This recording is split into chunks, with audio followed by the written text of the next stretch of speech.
the overall consensus of my panel was that we are facing a repricing of real estate, not only of real estate, but a repricing of the economy, because after a decade of interest rates going down and reaching zero, now the world is changing. We have inflation, we have interest rates going up, and therefore we think that we're not going back to the world we had before, but we will be in a scenario of higher rates and higher long-term inflation. Now, that's not necessarily bad, but it will mean a repricing. And like all repricings, and repricing to the downside, will be painful.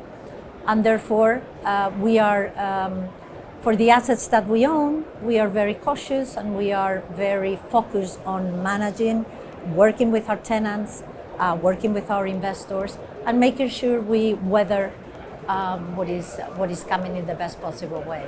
I think that the largest challenge is to underwrite new investments, no? Is to put price to things, because certain parts of what is happening are easier to pricing, like interest rates going up, but the impact of that rate increase in the economy, the type of recession, the extent of a recession, are we going to see recession or not?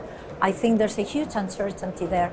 And so feeling comfortable about underwriting a new transaction is quite hard, but it's still, a lot of investors are doing it, and we are still investor. Last week, we made our last investment, right? But at the same thing, I think there is an opportunity. There is an opportunity because we will see more assets coming to the market, even though the sector overall is much healthier. Some owners have put on a lot of debt. Some companies have put on too much debt.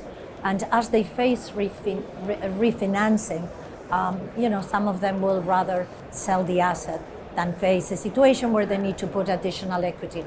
So for the same reason that you have uncertainty, we do think there will be interesting buying opportunities in these markets. I think events like the district are always extremely welcome. They are an opportunity to talk and meet with the people we normally meet in a more, relaxed way.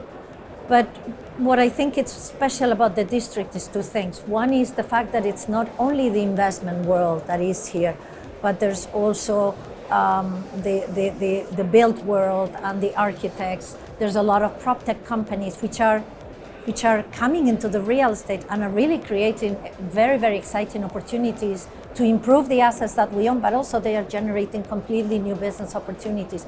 And also the mix between the public and the private sector, I think it's extremely unique. But the other thing that has made the district unique is that it has brought us all back to Barcelona. And I think we all share the love for this city, the love for Catalonia, and we just hope that we are able to come back here more often without some of the incidents that happened here the first day, right? But I think there's a willingness for the whole investment community to come back to Barcelona because it's a great city, it's a great asset for Spain, and the district, I think, has been a very first step that is extremely welcome. And that's why many of us are here, because we want to support the district and we want to support Barcelona.